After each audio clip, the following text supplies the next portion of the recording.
Hello everybody, this is Amazon and guys, today we're reading Galatians 2 from the New International Version, also in the NIV version.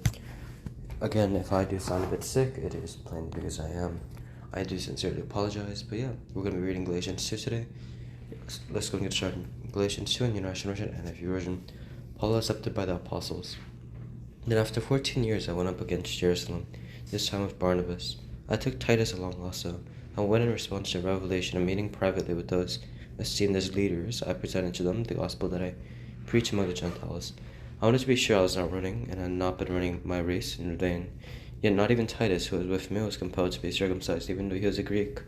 This matter arose because some false believers had infiltrated our ranks to spy on the freedom we have in Christ Jesus, and to make us slaves. We did not give in to them for a moment so that the truth of the gospel might be preserved for you. As for those who are held in high esteem, whatever they were makes no difference to me. God does not show favoritism. They added nothing to my message. On the contrary, they recognized that I had been entrusted with the task of preaching the gospel to the uncircumcised, just as Peter had been to the circumcised. For God, who was at work in Peter as an apostle to the circumcised, was also at work in me as an apostle to the Gentiles. James, Cephas, and John, those esteemed as pillars, gave me and Barnabas a right hand of fellowship when they recognized the grace given to me.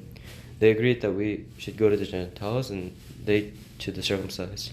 All they asked was that we should continue to remember the poor, the very thing I had been eager to do all along.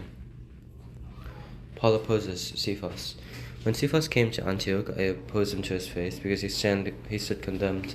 For before certain men came from James, he used to eat with the Gentiles, but when they arrived, he began to draw back and separate himself from the Gentiles, because he was afraid of those who belonged to the circumcision group. The other Jews joined him in his hypocrisy, so that by their hypocrisy even Barnabas was led astray. When I saw that they were not acting in line with the truth of the gospel, I said to Cephas in front of them all, "You are a Jew, yet you live like a Gentile, and not like a Jew.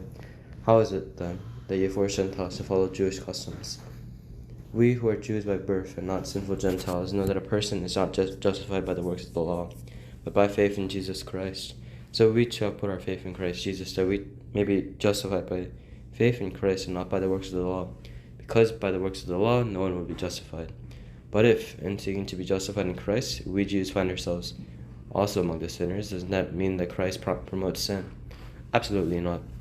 If I rebuild what I destroyed, then I really would be a lawbreaker. For through the law I died to the law so that I might live for God. I have been crucified with Christ, and I no longer live, but Christ lives in me. The life I now live in the body, I live by faith in the Son of God, who loved me and gave himself for me. I do not set aside the grace of God, for if righteousness could be gained through the law, Christ died for nothing." Okay guys, I've lived as enjoyed, and I'll go and see you next time. Bye.